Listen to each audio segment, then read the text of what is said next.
ليه الانسان ما بيشوفش نتيجه في اي حاجه هو بيبدا فيها، اذا كان في تمرين، اذا كان في هدف، اذا كان في فيديوهات بيقدمها، ايا يكن الحاجه اللي هو بيبدا يقدمها، ليه ما بيشوفش فيها نتيجه؟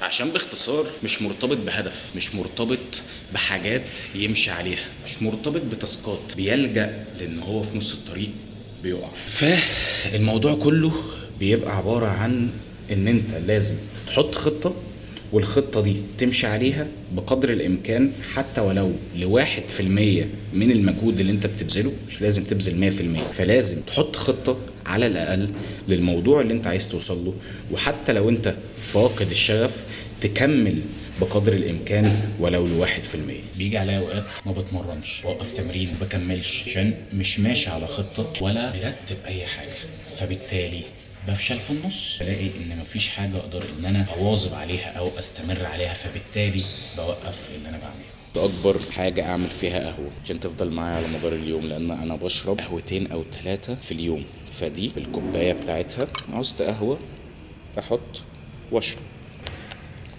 بس.